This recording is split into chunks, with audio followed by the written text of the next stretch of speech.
All right, ladies and gentlemen, this will be Various Thoughts Volume 50, the Big 5-0. So without further ado, let's get it started. I want to touch on the Panthers and the Seahawks. I didn't do a preview, but I'll do a review right now. It'll be Panthers Review Volume 32. Well, in order for the Panthers to get their second win of the season, they can't turn the ball over.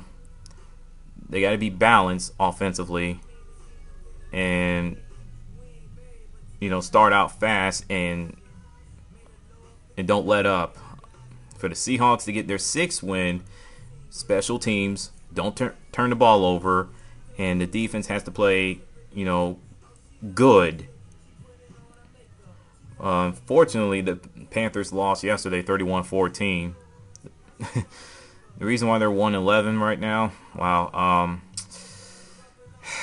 The second half, I mean, the 96-yard drive for the Seattle Seahawks, the 84-yard punt return, almost for a touchdown, but Jason Baker saved it. And the offense didn't do anything in the second half, so it is what it is. Oh, boy. Now, the Seahawks, they played bad in the first half, but second half they whooped up in the second half and just torn the Panthers to pieces. The big plays like the 96-yard drive, the pick six from Jimmy Clausen, the 84-yard return for touchdown, and so forth. So, yes, the Carolina Panthers will be at home against the rival, the Atlanta Falcons. Oh God, they're the hottest team in the NFL.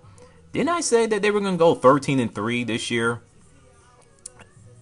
The way they're going, it's going to be like that, and the Panthers will get swept by the Falcons. And God, man, it's just a bad year for Carolina Panthers. Wow. As for the Miami Heat and the Cleveland Cavaliers last Thursday, I only watched most of the first half and just went to bed. I mean, I knew what was going to happen. LeBron James would go off and that would be that. But I just can't believe that some of the Cavaliers players just laugh and joke around with LeBron James. It was sad to see. I mean, the Cavaliers fans have the right to boo LeBron James, but I'll give them a pass on that, but I'll give them a bigger pass booing at their own team because they just straight up quit in the second half of last Thursday's game. It was pitiful. So, yeah, LeBron James went off like everybody predicted, but I'm disappointed he didn't go 50 or 60 points. So I just feel that the Miami Heat is just totally overrated for the simple fact everyone penciled them in as the NBA champions and said, oh, they're going to win 73, 74 games. I mean, they can't even beat the Indiana Pacers or the Memphis Grizzlies. What's going to happen when they face teams like the San Antonio Spurs or the Los Angeles Lakers? Those two teams are going to have an absolute field day off of the Miami Heat. And I'll tell you why. Miami Heat don't have a point guard, and they sure as hell don't have a inside game. So, as for the boxing / UFC, everyone knows about Manny Pacquiao just beat the living tequila out of Antonio Margarino. Wow. On unanimous decision last month. It was bad. I'm surprised Antonio Margarino's corner didn't even throw in the towel. I mean, I think he had like a fracture or broken bones in his face, cheekbones, something like that. If you know your fighter is beat up, really bad, you would think you'll throw in the towel. Show some mercy. So, it's whatever. Now I'm just waiting on Pacquiao versus Mayweather Jr. Oh, that would be sweet. Be a beautiful thing to see. Is it going to revive boxing? I don't know. UFC, Iloto, the Dragon Machida lost to Quint Rampage Jackson on a unanimous decision. BJ Penn knocked out Matt Hughes for 21 seconds in the first round. And I know I'm missing a couple of fights, so let me know. So UFC doing pretty good. So now, what else I'm talking about? G4 got dropped by DirecTV. I'm still surprised that happened.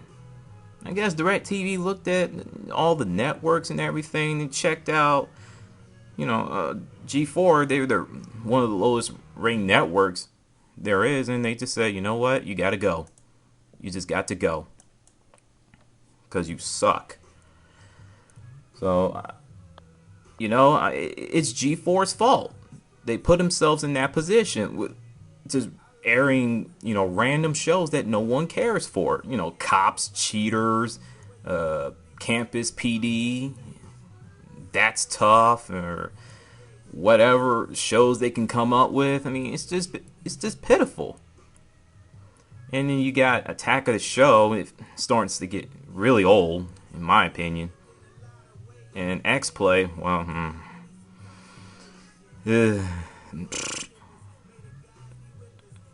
I'm not speaking on the X-Play anymore. Wow. That's enough for me on G4. I already did a 2-part rant on them around this time a couple years ago, so y'all can check it out if you want to. They should have added more shows, gaming-wise, technology-wise, but unfortunately, they just putting random shows, showing random movies, which I don't mind, but you gotta throw in some games and technology in order to compete, like network like Spike TV. So, Uncharted, the movie, y'all know about Uncharted, the video game series, the exclusive for the PlayStation 3. Mark Wahlberg is going to be playing as the protagonist of Nathan Drake, and I know a lot of fans of the series are not too happy with that. And it's supposed to be like a family-friendly movie, something like that. Oh boy. That's Hollywood for you at its finest. Just getting their hands on a video game series and just turning it upside down. Wow. Now, my final mini thought on Mel of Honor, even though I'm renting it right now.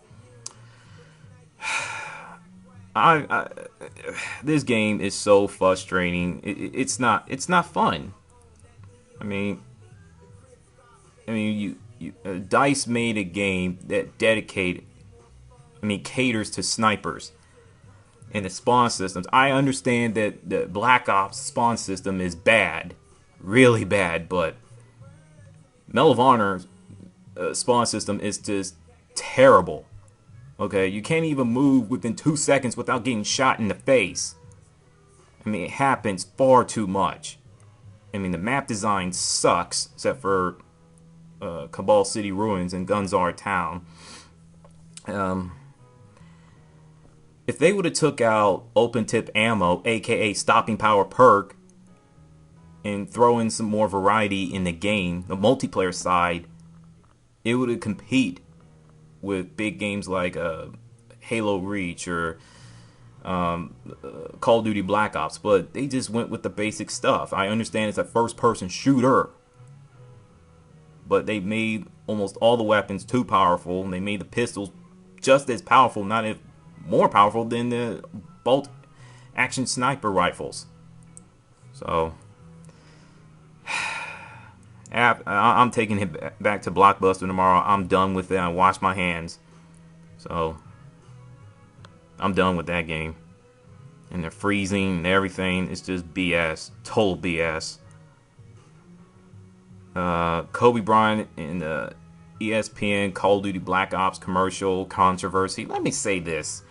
This is why people hate ESPN. Because they find ways to just get their hands on any news that they can. They just do things that just, it shouldn't be a controversy at all. Kobe Bryant is in a commercial. He's shooting at, at people, in that commercial. Celebrities, average Joes, Janes, whoever. That means everybody's playing Call of Duty. There's a soldier in all of us in that motto. So for Skip Bayless to get all offensive and call out Kobe Bryant and question him as a parent, that's really low. Even for Skip Bayless, he needs to shut the hell up. Including that Bonnie Jones guy. So, and ain't no double standard between Allen Iverson and Kobe Bryant. And Derek Anderson for the Arizona Cardinals quarterback, dude, it's not funny. Not funny.